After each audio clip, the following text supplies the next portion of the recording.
The autumn wind swept through the streets of Detroit's Corktown neighborhood, carrying with it the scent of rust and rain. Dead leaves skittered across the cracked pavement outside Marcus Reed's auto repair shop, a weathered building that had stood on the corner of Trumbull Avenue for 37 years. The faded sign above the garage door read, "Reed and Son Auto Repair," though the "and Son" part had been a lie for the past 3 years. Marcus wiped his oil-stained hands on an equally stained rag as he surveyed the 1967 Mustang Fastback sitting in Bay 3. The car was his white whale, a restoration project that had consumed every spare moment and dollar he had. Chrome gleamed where he'd already worked his magic, but the engine remained stubbornly silent, a puzzle he couldn't solve despite 4 decades of turning wrenches. "Close-up time, old man," he muttered to himself, his voice echoing in the cavernous space. At 58, Marcus had seen Detroit rise, fall, and struggle to rise. Again, his shop had survived the economic collapse, the exodus of the auto industry, and the slow gentrification that was now transforming his neighborhood into something he barely recognized. But this Mustang, this beautiful beast, was defeating him. The bell above the entrance chimed, and Marcus looked up, irritation already creeping into his expression. It was 5:47 p.m. on a Friday, and he'd turned the open sign to closed 10 minutes ago. A young woman stepped inside, shaking rain from her. Dark hair. She couldn't have been more than 25, wearing grease-stained jeans and a faded Michigan State hoodie. A heavy backpack hung from one shoulder, and there was something determined in her brown eyes that immediately set Marcus on edge. "Sorry, we're closed," Marcus said, not bothering to soften his tone. "Come back Monday." The woman didn't move toward the door. Instead, she took a step deeper into the garage, her gaze sweeping across the space with an intensity that made Marcus uncomfortable. Her eyes lingered on the Mustang, and something flickered across her face. Recognition, maybe, or calculation. "I'm not here for service," she said, her voice steady despite the cold that had followed her inside. "I'm here about the job posting." Marcus blinked. "What job posting?" She pulled a crumpled flyer from her jacket pocket and held it up. It was one of the help-wanted advertisements Marcus had posted around the neighborhood 2 months ago, after his last mechanic had moved to Tennessee for cheaper rent and better prospects. He'd forgotten all about them. "That posting's old," Marcus said, turning back to his workbench. "Positions filled." It wasn't. But something about this girl made him want to shut the conversation down immediately. Maybe it was the presumption in her stride, or the way she'd looked at his Mustang like she understood something he didn't. Maybe it was just the end of a long week and the beginning of another weekend alone with a car that refused to run. "No, it's not," the woman said, and there was no anger in her voice, just certainty. "I called an hour ago. Your voicemail still says you're hiring." Marcus cursed under his breath. He'd forgotten to change the damn message. "Look, kid, my name is Jenna," she interrupted, stepping forward and extending her hand. "Jenna Martinez. And I'm not a kid. I'm a certified mechanic with 6 years of experience, specializing in classic American muscle cars and custom restorations." Marcus didn't. "Take her hand." 6 years? You don't look old enough to have 6 years of anything." Jenna lowered her hand but didn't step back. "I started learning when I was 12, in my uncle's shop in Dearborn. Got my ASE certification at 19, worked at Anderson's Classic Cars until they closed last month." She paused, and for the first time Marcus saw something vulnerable flicker behind her confidence. "I need this job, Mr. Reed, and I'm good, really good." "Even if I was hiring," Marcus said, selecting a wrench from his bench with exaggerated care, "I don't have room for someone with no local references. Detroit's not Dearborn. This is a different kind of shop." "What kind of shop is that?" Jenna asked, and there was an edge to her voice now. "The kind that doesn't hire women?" Marcus felt heat rise in his chest. "That's not what I said." "But it's what you meant." Jenna crossed her arms. I saw how you looked at me when I walked in, like I'd wandered into the wrong place, like I don't belong in your garage." The words hung in the air between them, and Marcus felt his jaw tighten. She wasn't entirely wrong, and that made it worse. In 37 years, he'd employed dozens of mechanics, and exactly none of them had been women. It wasn't intentional, or so he'd told himself. It was just the way things had worked out. The guys who came looking for work were always guys. Always. "You don't know anything about me or my shop," Marcus said, his voice low and hard. "This isn't about you being a woman. This is about me not knowing you, not trusting you, and not having the time or money to train someone who might walk out the door the second something better comes along." Jenna's expression shifted, and Marcus saw anger there, clean and sharp. "I wouldn't. Every mechanic I've hired in the last 5 years has left," Marcus continued, the words coming faster now, years of frustration pouring out. "They come in, learn what I know, and then they're gone. Off to bigger shops, better pay, warmer weather. I'm tired of being a training ground for people who don't give a damn about this place." "That's not fair," Jenna said, but her voice had lost some of its edge. "You don't know—" "I know enough," Marcus said. He pointed toward the door. "Now please, it's late and I need to lock up." For a moment, Jenna just stood there, and Marcus could see the internal struggle playing out across her face. Then she nodded slowly, adjusting the backpack on her shoulder. "Fine," she said quietly. "I'm sorry for wasting your time." She turned toward the door, and Marcus felt a strange mixture of relief and something else, something uncomfortably close to regret. But he pushed it down. He'd made his decision. He didn't have time for complications, and something about Jenna Martinez felt like one massive complication waiting to happen. Jenna was halfway to the door when she stopped. Her head tilted slightly, like she was listening to something Marcus couldn't hear. Then she turned back, her gaze fixed on the Mustang. "That's a 67 fastback," she said. "289 or 390? Marcus frowned. "What's it matter to you?" "Just curious." Jenna took a step toward the car, then another. "Original engine?" 390 GT, Marcus said reluctantly. 4-speed manual.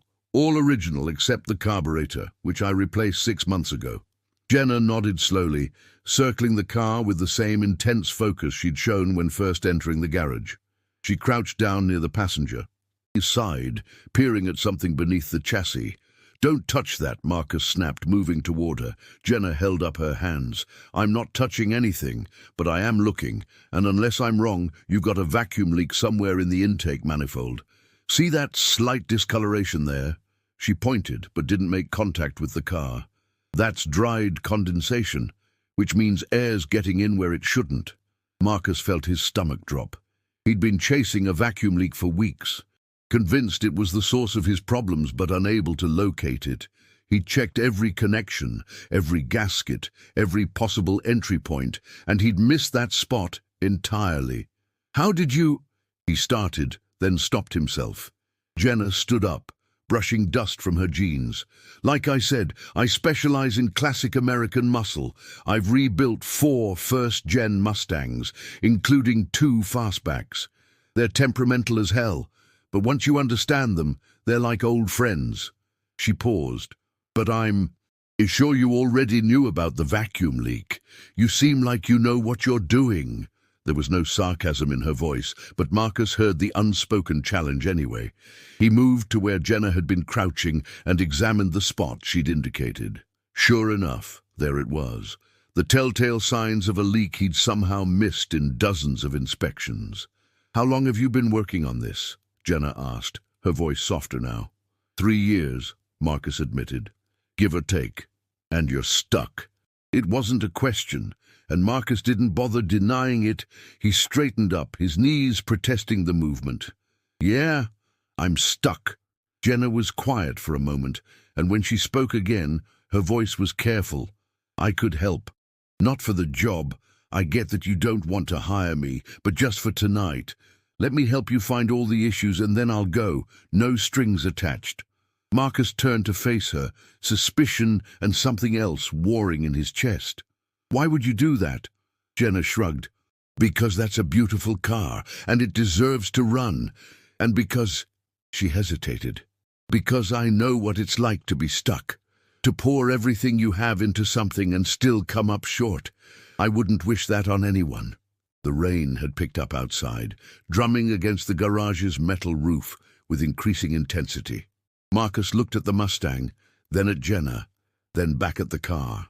Every instinct told him to decline, to send this stranger away and struggle on alone like he'd been doing for months. But another part of him, the part that remembered what it was like to have help, to have a partner who gave a damn, was wavering. "Fine," he said finally, "but just tonight. And you don't touch anything without me approving it first." Jenna's face lit up with a smile that transformed her entire appearance. "Deal." Marcus retrieved a work light and extension cord, trying to ignore the voice in his head that told him he was making a mistake. Jenna shed her hoodie and backpack, revealing a plain white t-shirt and arms marked with small scars and old burns, the badges of a real mechanic. "All right," Marcus said, positioning the light under the car. "Show me what you've got." For the next 30 minutes, Marcus and Jenna worked in careful silence, broken only by technical questions and short answers. Jenna moved around the Mustang with practiced efficiency, her hands hovering over components without touching, her eyes catching details that Marcus had overlooked. She found the vacuum leak he'd missed, spotted a crack in the distributor cap so fine he'd dismissed it as a scratch, and identified a timing issue that had been throwing everything else off. "Your compression's good," Jenna said, checking the gauge Marcus handed her. "That's not your problem. But your timing's off by about 3 degrees, and combined with the vacuum leak and the cracked cap, your engine's basically trying to run with one hand tied behind its back." Marcus felt a mixture of embarrassment and relief wash over him. These weren't catastrophic issues. They were small, fixable problems that had compounded into one massive headache. Problems he should have caught. "I can fix all of this in about 2 hours, Jenna continued, straightening up. 3 if the timing's more finicky than I think, but you'll need a new distributor cap, fresh vacuum hoses, and probably new spark plugs while we're at it." Marcus heard himself say. Jenna paused. "Sorry. Force of habit. You'll need those. Parts." The rain continued its assault on the roof, and Marcus became aware of how dark it had gotten outside. The garage's fluorescent lights hummed overhead, casting harsh shadows across the Mustang's curves.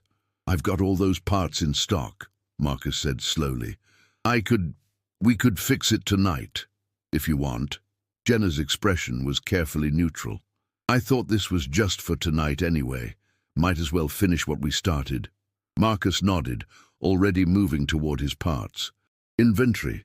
All right then, let's get this done." As they worked through the evening, the awkward tension that had defined their first encounter gradually dissolved into the easy rhythm of 2 mechanics who spoke the same language. Jenna's hands were quick and sure, her diagnoses accurate, her touch gentle with the classic car's aging components. Marcus found himself relaxing, even offering advice and stories about the Mustang's history, how he'd bought it from an estate sale in Grosse Pointe, how it had been his son's favorite project before everything fell apart. He didn't mean to share that last part. It just slipped out. Jenna didn't press for details, just nodded and kept working. But something in her expression softened, and Marcus realized she understood loss in a way that went beyond cars and garages. By 9 p.m., with fresh vacuum hoses installed, a new distributor cap in place, and the timing adjusted to perfection, they were ready for the moment of truth. Marcus slid into the driver's seat, his heart pounding in a way that felt both familiar and forgotten. Jenna stood by the open hood, her hand resting lightly on the fender. "Ready?" Marcus called out. "Ready?" Jenna confirmed. Marcus turned the key. The engine caught immediately, roaring to life with a deep, throaty growl that vibrated through the entire garage. The sound was perfect, powerful, confident, alive. After 3 years of silence, the Mustang was finally singing. Marcus felt something break loose in his chest, a tightness he hadn't realized he'd been carrying. He revved the engine gently, listening to the responsive purr, feeling the power thrumming through the steering wheel. It was perfect. It was finally impossibly perfect. He killed the engine and climbed out, suddenly aware that his hands were shaking. Jenna was grinning, her face flushed with the kind of joy that only comes from solving the unsolvable. "She sounds beautiful," Jenna said softly. "Yeah," Marcus managed, his voice rough. "She does." They stood there in the sudden silence, the echo of the engine still ringing in their ears. Outside, the rain had slowed to a gentle patter. Inside, something had shifted in a way Marcus couldn't quite name. "Thank you," Marcus said finally. "I mean it. I couldn't have done this without you." Jenna shrugged, but he could see the pleasure in her eyes. "That's what mechanics do. We help each other fix the impossible." Marcus took a deep breath. "About that job." Jenna's expression became guarded. "You don't have to—" "I'm not offering out of guilt," Marcus interrupted. "I'm offering because you just proved you're exactly the kind of mechanic this shop needs. Someone who actually gives a damn. Someone who sees what others miss." He paused. "Someone who can fix the impossible." For a long moment, Jenna just stared at him. Then slowly, a genuine smile spread across her face. "When do I start?" "Monday," Marcus said. 8 a.m. Don't be late." "Yes, sir," Jenna said, extending her hand again. This time Marcus took it. As Jenna gathered her belongings and headed into the rainy Detroit night, Marcus stood in his garage and listened to the silence. It felt different now, not empty, but full of possibility. He'd been wrong about so many things tonight. Wrong about the Mustang's problems, wrong about Jenna, wrong about his ability to do this alone, but maybe, just maybe, he'd gotten one thing right. And that was enough for now. Monday morning arrived with the kind of bitter cold that made Detroit natives curse and reach for extra layers. Marcus arrived at the shop at 7 a.m., a full hour before Jenna was scheduled to start. He told himself it was his normal routine, which it was, but he also knew he was nervous in a way he hadn't been in years.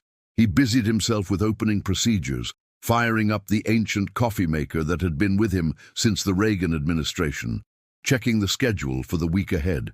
3 oil changes, 2 brake jobs, and a transmission rebuild on a 2015 F-150. Steady work, nothing spectacular. The kind of jobs that kept the lights on but didn't set the soul on fire. At 7:52 a.m., the bell above the door chimed. Marcus looked up to see Jenna entering, wearing clean work coveralls and carrying a worn leather tool bag that looked older than she was. "You're early," Marcus said. "You said 8, Jenna replied, setting her bag down near the workbench he'd cleared for her. "That means I arrive at 7:45. Marcus felt a small smile tug at his lips. "Your uncle teach you that?" "My uncle taught me a lot of things." Jenna unzipped her coveralls part-way and hung her jacket on the coat rack by the door. "Most importantly, he taught me that showing up early isn't about impressing the boss. It's about respecting the work." "Smart man," Marcus said, pouring a second cup of coffee without asking if she wanted one. He handed it to her, black, no sugar, and was gratified when she took it without complaint. They spent the first hour going over shop procedures, customer service expectations, and Marcus's admittedly idiosyncratic organizational system. Jenna listened attentively, asked good questions, and made notes in a small spiral notebook she produced from her coveralls pocket. "Questions?" Marcus asked when they'd finished the tour. Jenna gestured toward the Mustang, which still sat in Bay 3. "What's the plan for her?" Marcus felt his chest tighten. "What do you mean?" "I mean, she runs now, but she's far from finished. Body needs work, interior's shot, and I'm guessing you've got bigger plans than just getting her to turn over." Jenna walked over to the car, running her hand along the fender with the kind of reverence Marcus recognized. "A car like this deserves a complete restoration. Show quality, maybe." "Can't afford it," Marcus said bluntly. "Parts alone would run me 20 grand, probably more." And I can't spare the bay time when I've got paying customers. Jenna nodded slowly. What if we worked on her in the margins? Early mornings, late evenings, whenever we have downtime between jobs, piece by piece, no rush. Marcus wanted to say no. The Mustang represented something too personal, too bound up in memories of his son and their shared dreams. Letting someone else into that felt dangerous, but he'd already let Jenna in, hadn't he? She'd already proven she understood the car in ways even he didn't. We'll see, Marcus said finally. First, let's see how you handle a brake job. The first customer arrived at 8:30, Mrs. Patterson from down the street, driving a 2008 Honda Accord that rattled like a jar full of bolts. Marcus had been servicing her cars for 15 years, and she greeted him with the warm familiarity of an old friend. "Morning, Marcus," she said, then stopped when she saw Jenna. "Oh, you've got help now?" "This is Jenna," Marcus said. "She's my new mechanic. Jenna, this is Mrs. Patterson. She thinks oil changes are suggestions, not requirements." Mrs. Patterson laughed. "I'm a busy woman. Between the grandkids and the church auxiliary and my book club, your engine suffers," Marcus finished. "Jenna, why don't you take a look? Give me your assessment." He could see uncertainty flicker across Jenna's face, but she covered it quickly with a professional smile. "Of course, Mrs. Patterson, would you mind popping the hood?" Marcus watched as Jenna conducted a thorough inspection, checking not just the obvious issues, but the small details that separated adequate mechanics from exceptional ones. She took her time, asked Mrs. Patterson questions about recent performance, and made notes before delivering her diagnosis. "You've got a loose heat shield on your exhaust system," Jenna explained. "That's causing most of the rattle. Also, your oil's about 2,000 miles past due for a change, and your air filter hasn't been replaced in a while." She showed Mrs. Patterson the filthy filter. "These things affect your gas mileage and performance." Mrs. Patterson looked appropriately guilty. "How much?" Jenna glanced at Marcus, who nodded. "Oil change and filter replacement plus securing the heat shield. I can have it done in an hour for 150. "Highway robbery," Mrs. Patterson said, but she was smiling. Fine, but you make sure this young lady gets lunch, Marcus. She looks like she needs a good meal." After Mrs. Patterson left to wait in the customer lounge, Marcus turned to Jenna. "Good diagnostic, thorough. Without being condescending, Mrs. Patterson likes to feel involved in the process, and you handled that well." Jenna ducked her head slightly, and Marcus realized she was pleased by the praise. "Thanks. Should I get started?" "Go ahead. I'll handle the paperwork and start on the transmission rebuild." They fell into an easy rhythm over the next few hours. Jenna worked with quiet efficiency, and Marcus found himself checking her work less frequently as the morning progressed. She was good. Really. Good. And more importantly, she treated each job with the same care and attention, whether it was Mrs. Patterson's basic maintenance or the more complex transmission work Marcus was tackling. Around noon, Tommy Chen arrived with lunch from the Vietnamese place 2 blocks over. Tommy had been Marcus's parts supplier for 20 years, and he surveyed Jenna with open curiosity. "So this is the new hire everyone's talking about," Tommy said, setting down containers of Fao and spring rolls. "Everyone?" Marcus asked, raising an eyebrow. "You know how it is. New mechanic shows up at Reed & Son after 3 years, and it's a girl. That's news in Corktown." Tommy grinned at Jenna. "No offense. I think it's great. About time someone shook things up around here." Jenna wiped her hands on a shop towel and accepted the food Marcus offered. "Thanks for lunch, Mr. Reed." "Marcus," he corrected. "And thank Tommy. He brought it." "Thank you, Tommy," Jenna said, opening her container. Tommy pulled up a stool and launched into shop gossip. Who was closing? Who was expanding? Which suppliers were reliable? And which ones had started cutting corners? Marcus listened with half an ear, more focused on watching Jenna interact with Tommy. She was reserved but not unfriendly, asking intelligent questions about parts availability and pricing. "Your uncle's shop closed pretty suddenly," Tommy commented between bites. "That must have been tough." Jenna's expression shuttered slightly. Yeah, it was. Marcus felt a protective instinct flare up, which surprised him. "Tommy, you got those gaskets I ordered?" "In the truck. I'll grab them before I leave." Tommy seemed to sense he'd touched a nerve and smoothly changed subjects. "Hey, Marcus, you still have that Mustang? I've got a guy who might be interested in buying." "Not for sale," Marcus said flatly. Tommy held up his hands. "Just asking. No harm in it." After Tommy left, Marcus and Jenna returned to work. The afternoon brought a steady stream of customers. A college student with a check engine light, a contractor whose work truck needed new tires, an elderly man whose vintage Cadillac required careful attention and even more careful conversation about the car's glory days. Jenna handled each customer with professionalism that impressed Marcus. She knew when to explain technical details and when to simplify, when to recommend additional work, and when to hold back. By the time they closed at 6 p.m., Marcus felt something he hadn't experienced in years: optimism. "Good first day," he said as Jenna cleaned her workspace. "Thanks for giving me the chance," Jenna replied, then hesitated. "Can I ask you something?" "Shoot. Why did you finally say yes? On Friday, I mean, after you'd already decided no." Marcus considered the question while he locked the cash drawer. "Honestly, because you saw what I couldn't see. Because you cared enough to help, even when there was nothing in it for you. And because," he trailed off, searching for the right words, "because I've spent 3 years doing everything alone, and I forgot what it's like to have someone who actually gives a damn." Jenna nodded slowly. "Your son. You mentioned him on Friday." Marcus felt his chest tighten. "I did, didn't I? You don't have to talk about it." "No, I don't." Marcus grabbed his jacket and turned off the overhead lights, leaving only the security lamps glowing. "But maybe someday I will. Just not today." "That's fair," Jenna said softly. They walked out together into the cold Detroit evening. The street lamps cast orange halos in the gathering darkness, and somewhere nearby, a car alarm was wailing. It was the same scene Marcus had witnessed thousands of times, but somehow it felt different now. "See you tomorrow?" Jenna asked. 7:45, Marcus confirmed. 7:45, Jenna echoed and headed down the sidewalk toward the bus stop.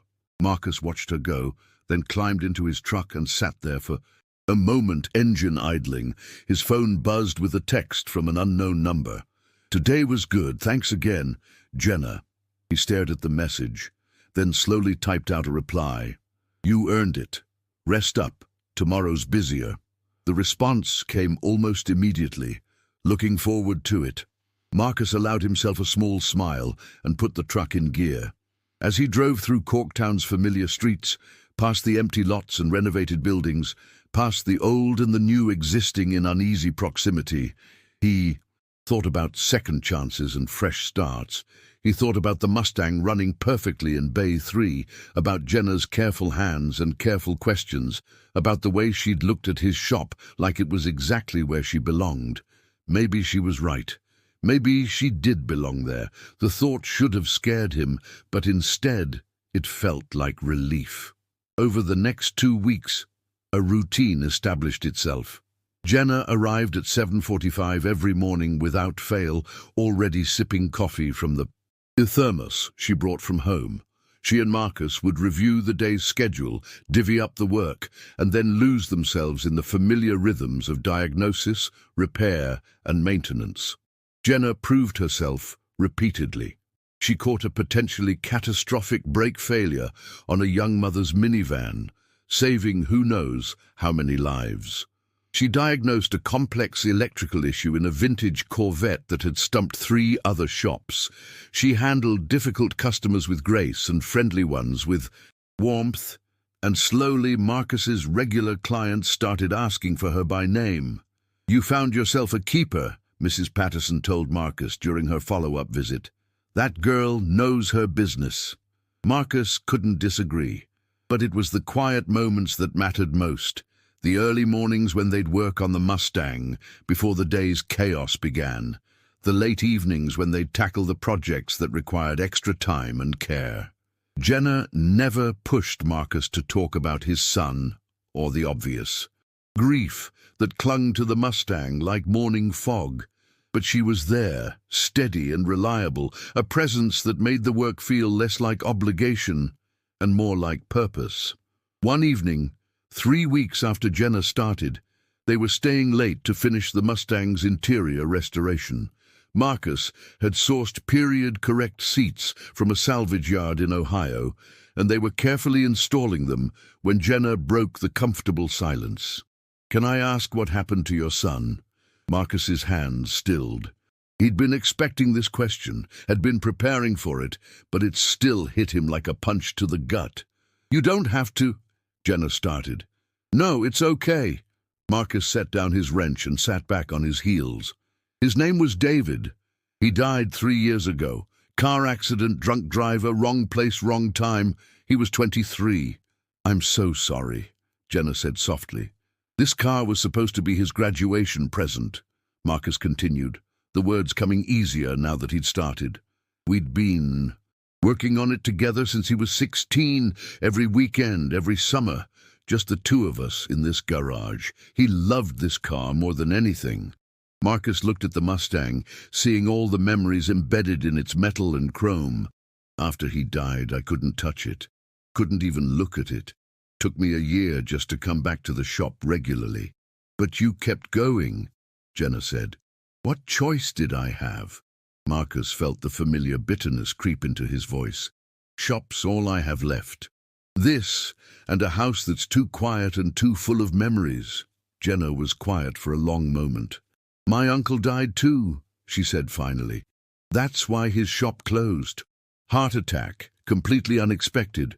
One day he was fine, teaching me a new welding technique, and the next—" She shrugged, but Marcus could see the pain in the gesture.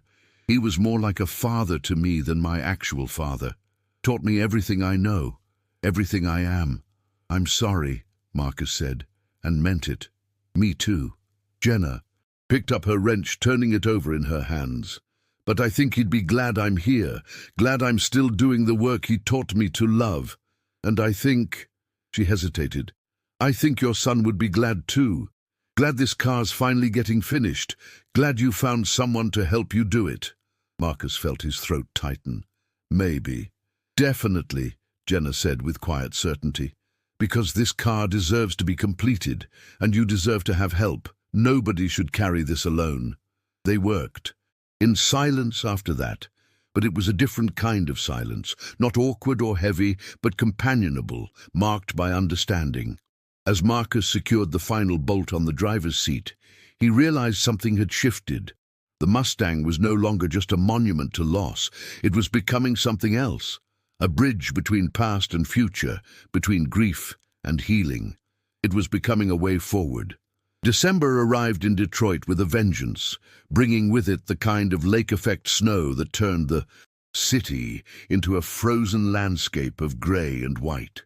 Marcus and Jenna had settled into a comfortable partnership, their initial awkwardness long forgotten. The shop was thriving. Word had spread about the quality of their work, and the appointment book was fuller than it had been in years. But on the first Monday of December, everything changed. Marcus arrived at the shop to find a notice taped to the front door. His stomach dropped before he even read the words. He knew this type of paper, this particular shade of bureaucratic white. It was never good news. Notice of property development. Tenant notification of non-renewal of lease. The words blurred as Marcus scanned the document. His landlord, Walter Grimshaw, had sold the property to Corktown Development LLC, a company planning to demolish the entire block to make way for luxury condos and artisanal coffee shops. Marcus's lease would not be renewed when it expired in 6 months. 60 years of history, his father's shop, his son's dreams, reduced to a real estate transaction. "Marcus!" He turned to find Jenna approaching, her breath fogging in the cold air. She took one look at his face and the notice in his hands, and her expression shifted from concern to understanding. "They're not renewing," she said. It wasn't a question. 6 months. Marcus said, his voice hollow. Then they tear it down. They stood there on the frozen sidewalk, the morning traffic rumbling past on Trumbull Avenue. Around them, the neighborhood was already transforming, old buildings replaced by new construction, dive bars becoming wine lounges, long-time residents priced out by the steady march of gentrification. Marcus had thought his shop would be spared. He'd been wrong. "What are you going to do?" Jenna asked. Marcus crumpled the notice in his fist. "I don't know." They opened the shop as usual, but the news hung over them like storm clouds. Marcus went through the motions of his work. An oil change here, a diagnostic there. But his mind was elsewhere, cycling through impossible calculations. Finding a new location would cost tens of thousands he didn't have. Moving all his equipment, rebuilding his customer base, starting over at 58 years old. It felt insurmountable. Around noon, Tommy showed up with his usual delivery of parts and immediately sensed something was wrong. "What happened?" he asked, setting down boxes of brake pads and filters. Marcus handed him the crumpled notice without a word. Tommy read it quickly, then swore in Vietnamese. "Those bastards! Walter promised you he'd never sell." "Walter's dead," Marcus said flatly. "His son handles the properties now, and apparently his son sees dollar signs instead of history." "There's got to be something you can do," Tommy said. "Fight it, lawyer up, something." "With what money?" Marcus gestured around the shop. "I'm barely breaking even as it is. Legal fees alone would bankrupt me." Jenna had been quiet during this exchange, working methodically on a transmission rebuild, but Marcus could see the tension in her shoulders, the way her movements had become sharp and precise, her tell for being upset. "Jenna," he said, "if you want to start looking for another job, I understand." She looked up, and there was fire in her eyes. "What kind of person do you think I am?" "A smart one," Marcus said. "One who can see which way the wind's blowing." "The smart thing would be giving up," Jenna said, setting down her wrench with deliberate care. "But I didn't learn this trade from a quitter, and I don't work for one either. So instead of planning my exit, why don't we figure out how to fight this?" Tommy nodded vigorously. "The girl's right. There has to be something." Marcus wanted to believe them, wanted to feel the same fire that animated Jenna's words. But he was tired in a way that went deeper than physical exhaustion. He'd already lost so much. His son, his dreams for the future, and now the shop that had been his anchor through it all. How much more could one person lose? "I need to make some calls," he said finally. "Tommy, thanks for the delivery. Jenna, you've got the shop." He retreated to his small office, closing the door behind him. Through the grimy window, he could see Jenna and Tommy talking intently, their expressions serious. He knew they meant well, but this wasn't their fight. It was his, and he was so damn tired of fighting. The afternoon crawled by. Marcus made calls to real estate agents, other shop owners, anyone who might have advice or connections. The answers were all variations on the same theme. Commercial real estate in Detroit was booming, prices had skyrocketed, and finding an affordable location with the space and zoning he needed would be nearly impossible, especially on his timeline. By closing time, Marcus's hope had been reduced to embers. "You should go home," he told Jenna as she finished cleaning her workspace. "Get some rest." "What about you?" she asked. "I'll lock up. Need to think." Jenna studied him for a long moment, then nodded. "Okay, but Marcus, don't give up yet, please." After she left, Marcus stood alone in the shop, surrounded by the tools and memories of a lifetime. He thought about his father, who'd built this place from nothing after coming home from Korea. He thought about David, who'd spent his childhood playing between these very bays, dreaming of the day he'd work here for real. He thought about every car he'd fixed, every customer he'd helped, every early morning and late night spent doing the work he loved. Was he really going to let it all end without a fight? The Mustang sat in Bay 3, nearly complete now. Just a few more weeks of work, and it would be finished. Everything he and David had dreamed it would be, but if he had to close the shop, what would happen to it? Would he have to sell it? Store it somewhere, unfinished and abandoned again. Marcus walked over to the car and rested his hand on the hood, still warm from their earlier work. "I don't know what to do, David," he said softly. "I don't know how to fix this one." His phone buzzed. A text from Jenna. "I have an idea. Don't decide anything yet. Please." Marcus stared at the message, then typed back, "Okay." It was a small word, barely a promise, but it was something. The next morning, Jenna arrived with a laptop bag and a determined expression. "I stayed up most of the night," she announced, setting up her computer on the workbench. "I've been researching options, and I think I found something." Marcus poured coffee and tried to muster enthusiasm. "What is it?" "Crowdfunding," Jenna said, pulling up several websites. "Look, there are mechanics all over the country who've used platforms like GoFundMe to save their shops. They tell their story, share their history, and people donate. Some of them have raised incredible amounts of money." Marcus shook his head. "That's charity. I'm not taking handouts." "It's not charity. It's community support," Jenna argued. "You've been serving this neighborhood for almost 40 years.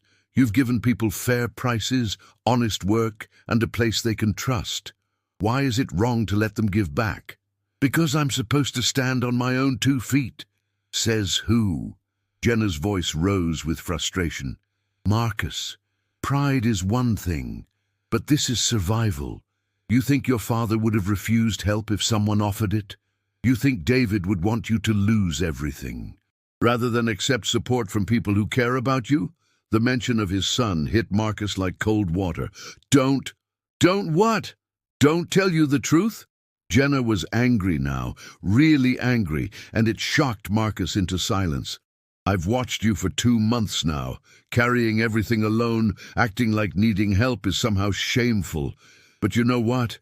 The strongest people I've ever known were the ones who knew when to ask for help. My uncle taught me that. And I hoped, that working here might teach you the same thing." Marcus felt his own anger rise to meet hers. "You've been here 2 months, Jenna. 2 months. You don't know anything about what I've been through, what I've lost." "I know enough," Jenna shot back. "I know you're so buried in grief that you can't see past it. I know you've pushed away everyone who tried to help because it was easier to be alone than to risk losing someone else. And I know that if you keep doing this, you're going to lose everything. Anyway, and it'll be your own damn fault." The words hung in the air between them, sharp and cutting. Marcus felt like he'd been slapped, the truth in Jenna's accusations stripping away his defenses. "I should fire you for talking to me like that," he said finally, his voice low. "But you won't," Jenna said, her anger deflating into something sadder. "Because you know I'm right." They stood there in the cold morning light, the shop silent except for the hum of the space heater. Marcus felt something crack inside him, the armor he'd built over 3 years of grief finally giving way. "I'm scared," he admitted, the words barely above a whisper. "I'm scared to hope, to try, because what if I fail anyway? What if I put everything into fighting this and lose?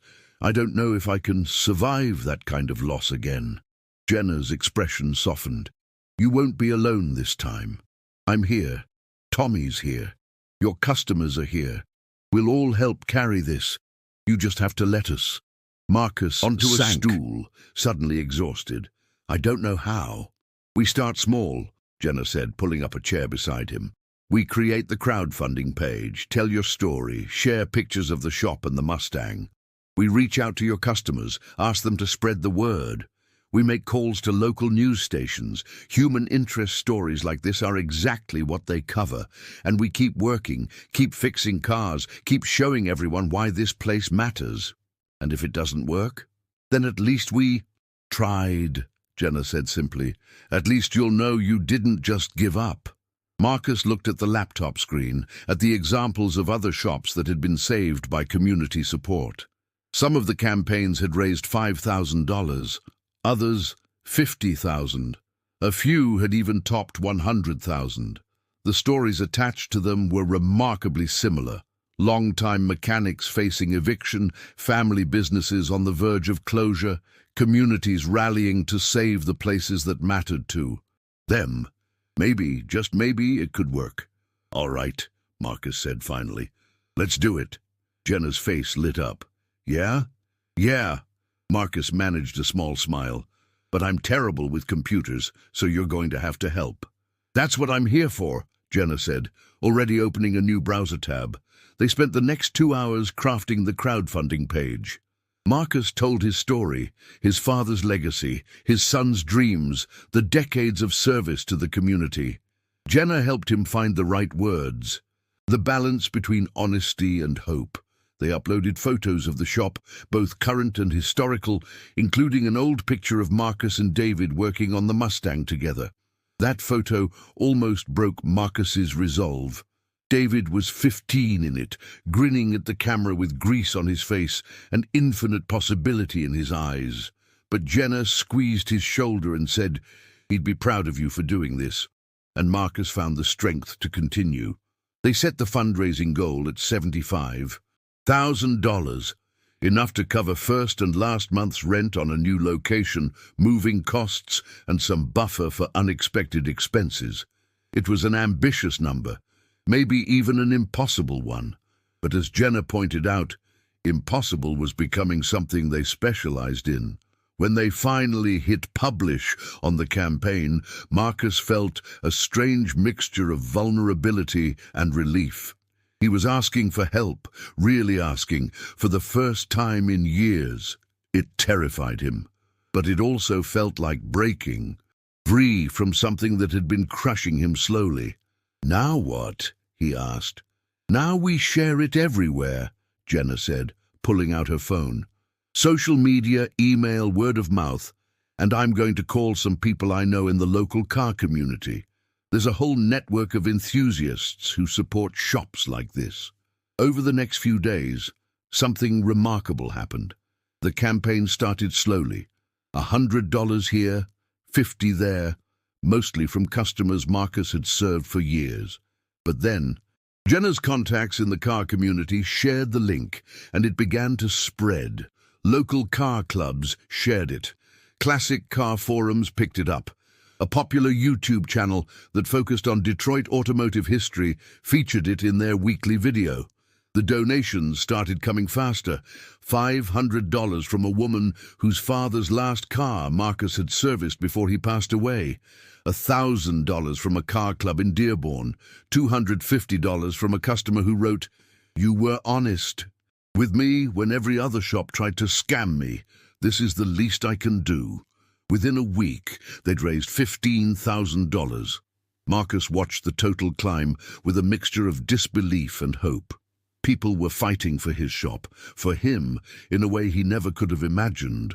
Strangers were donating because they believed in the importance of places like Reed and Son Auto Repair. The community was rallying, but they were still far from their goal, and the clock was ticking. Then, on a Thursday afternoon, everything changed again. A news van pulled up outside the shop. A reporter and cameraman climbed out, and Jenna met them at the door with the professional smile she'd perfected over months of customer service. "We're from Channel 7, the reporter said. "We'd like to do a story on your shop and the campaign to save it. Would Mr. Reed be available for an interview?" Marcus, watching from inside, felt panic rise in his throat. He'd never been comfortable in front of cameras, never been good with words in high-pressure situations, but Jenna caught his eye and gave him an encouraging nod. "You can do this," her expression said. "We can do this." Marcus took a deep breath and walked to the door. The interview was harder than he'd expected. The reporter asked about the shop's history, about David, about what closing would mean for the community. Marcus stumbled over his words at first, too aware of the camera, too conscious of how inadequate his answers seemed. But then the reporter asked him about the Mustang, and suddenly the words came easier. He talked about working on it with his son, about the dream they'd shared, about how finishing it had become a way to keep David's memory alive. He talked about Jenna arriving and helping him solve what he thought was unsolvable. He talked about community and legacy and the importance of places where people could still get honest work at fair prices. When he finished, there were tears in the reporter's eyes. "This is going to be our lead story tonight," she said, "and I'm going to personally donate to your campaign." The segment aired that evening. Marcus and Jenna watched it together in the shop's small office. Marcus's hands clenched tight with anxiety. But when he saw himself on screen, saw the shop and the Mustang and Jenna beside him, he didn't see failure or loss. He saw something worth fighting for. The response was immediate and overwhelming. The campaign jumped from 15,000 to 30,000 overnight. By the next morning, they'd hit 45,000. Messages poured in, from customers, from strangers, from people who'd never set foot in Detroit, but believed in the story of a father and son, and a shop that mattered. "We're going to make it," Jenna said, watching the numbers climb. "Marcus, we're actually going to make it." Marcus couldn't speak. He just nodded and turned away before she could see the tears running down his face. They were tears of relief, of gratitude, of something that felt dangerously close to hope. For the first time in 3 years, Marcus Reed believed in second chances. By mid-January, the campaign had exceeded its goal, reaching $82,000. Marcus still couldn't quite believe it. Every time he looked at the total, he expected it to vanish, to discover it had all been some kind of mistake. But the money was real, and so was the outpouring of support from the community. With the funds secured, Marcus threw himself into finding a new location. It wasn't easy. Detroit's real estate market had become a maze of overpriced properties and suspicious developers. But Tommy connected him with a property owner in Eastern Market who had a warehouse space that could be converted into a shop. The building needed work, but it had good bones and was in Marcus's price range. More importantly, it felt right. 3 bays instead of 4, Marcus said, walking through the empty space with Jenna and Tommy. But higher ceilings, better electrical, and room to expand if we need it. "When we need it," Jenna corrected, her voice echoing in the cavernous space. "This campaign proved there's demand for honest shops. We could probably double our business if we wanted to." Marcus smiled. Jenna's optimism had become a constant in his life, a counterweight to his own cautious nature. Over the past few months, she'd transformed from an employee into something more, a partner, a friend, someone he trusted completely. The thought of doing this without her was unimaginable now. "What do you think?" Marcus asked. Jenna stood in the center of the empty warehouse, turning slowly to take it all in. "I think it's perfect. I think we can build something really special here." "Then let's do it," Marcus said. The next few weeks were a whirlwind of paperwork, permits, and planning. Marcus signed the lease, hired contractors, and began the massive task of moving equipment from the old shop to the new one. The community that had rallied to save him now showed up to help with the physical labor. Former customers hauled boxes, car enthusiasts helped move heavy equipment, and local businesses donated materials and supplies. Tommy coordinated the logistics with the efficiency of a military operation. Jenna worked 16-hour days, organizing tools, setting up workstations, and ensuring every detail was perfect. Mrs. Patterson showed up with her church auxiliary ladies and fed everyone homemade soup and sandwiches. It was exhausting, overwhelming, and absolutely beautiful. On the last day at the old shop, Marcus stood alone in the empty bay where the Mustang had sat for 3 years. The building echoed with memories, his father's booming laugh, David's excited questions, the thousands of cars that had been healed within these walls. He felt grief, yes, but also gratitude. This place had given him everything that mattered in his life. "Thank you," he whispered to the empty space, "for everything." Then he locked the door for the final time, and drove to the new shop where Jenna was waiting to help him build something new. Reed and Son Auto Repair, which had quietly added "and Martinez" to the name, a change that still made Jenna tear up whenever she saw it, opened in its new location on February 15th, exactly 1 year after Marcus had first told Jenna she didn't belong in his garage. The grand opening was bigger than Marcus had anticipated. The local news crews returned to cover the story's happy ending. Clubs showed up with dozens of classic vehicles. Customers old and new lined up to tour the facility and book appointments. There was even a small ceremony where the mayor presented Marcus with a proclamation recognizing his decades of service to Detroit. But the moment Marcus would remember most came that evening after the crowds had dispersed and only he and Jenna remained. The Mustang sat in the first bay of the new shop, finally, completely finished. They'd done it, completed every last detail of the restoration. The paint gleamed deep blue under the shop lights. The chrome sparkled. The interior looked showroom fresh, and the engine, that magnificent 390 cubic inch V8, purred with perfect confidence. "She's beautiful," Jenna said softly. "She is," Marcus agreed. "You want to take her for a drive?" Jenna looked at him in surprise. "Me? You earned it. Hell, without you, she'd still be sitting in pieces, and this shop would be a memory." Marcus held out the keys. "Go on. Take her around the block. See what 3 years of work feels like." Jenna took the keys with reverent care. She climbed into the driver's seat, adjusted the mirrors, and started the engine. The sound made Marcus's chest tighten with emotion, not sadness, but something more complex. Joy mixed with grief, mixed with pride. Jenna drove carefully out of the garage and into the Detroit evening. Marcus watched her go, then pulled out his phone and looked at the picture of David that he kept as his wallpaper. His son smiled back at him, young and full of life. "We finished it, buddy," Marcus said quietly, "just like we planned. And I've got a partner now, someone who reminds me of you, someone who sees what's broken and can't help but try to fix it." He paused. "I think you'd like her. I think you'd like what we've built here."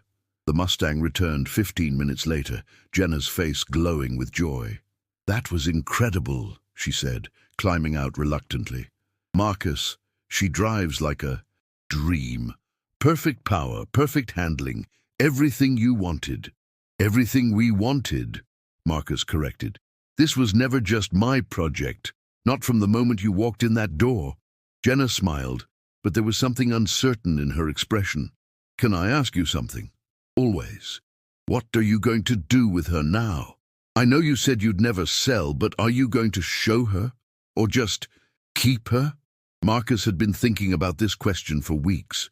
The Mustang represented his past, his son, their shared dreams, the years of grief and struggle, but it also represented his future. Proof that impossible things could be fixed, that beautiful things could be completed, that moving forward didn't mean forgetting.